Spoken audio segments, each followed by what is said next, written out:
Russian currency, the ruble depreciated by 80% since the start of the Ukraine invasion in February 2022, and after US and European imposed some of the toughest sanctions on Russia, the Russian currency, instead of tumbling even further, has become one of the best performing currencies.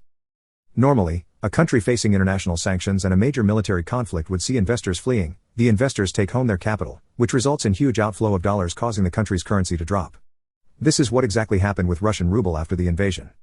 The West cut Russia off from world financial markets and made it impossible for Russia to finance the war. They imposed sanction on Russia that involved cutting Russian banks from the world interbank payment system, and also froze the foreign exchange accounts of the Russian central bank held in the American and European banks. This effectively cut 50% of the central bank's foreign exchange reserves unusable. As a result of this, the Russian ruble depreciated sharply from around 80 rubles per dollar to more than 120 rubles per dollar.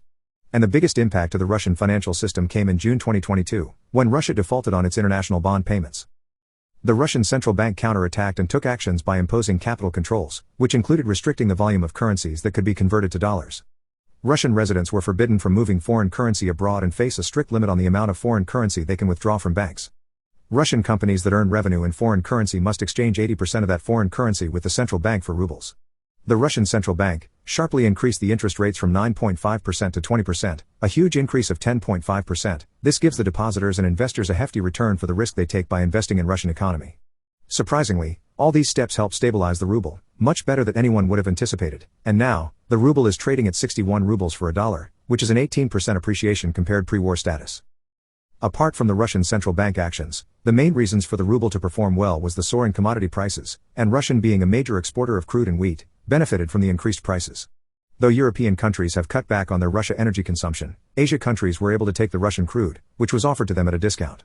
Also, the trading between Russia and Asian countries was either through local currency pairs or through barter system. Russia's central bank is now cutting its interest rates like never before, and currently the interest rate stands at 8%, much lower than the pre-war status. And the mind-boggling phenomenon is that the Russia is lowering its interest rate despite the country defaulting, which defies the mainstream economic theories. So why Russia is cutting interest rates? The primary reason for cutting interest rates is to make sure that the currency doesn't get too strong. If the currency gets too strong, this will affect their country budget.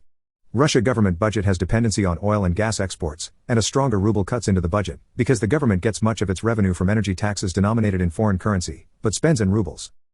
The big question now is, when this war will end. And for Russia, a big unknown is the cost of the war. If the cost of war is smaller, then the Russian currency and balance of payments will remain stable, despite the severe sanctions.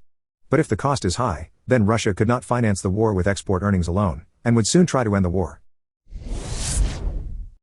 Thanks for watching, and for more updates on defense, economics, finance and geopolitics, please subscribe to our channel.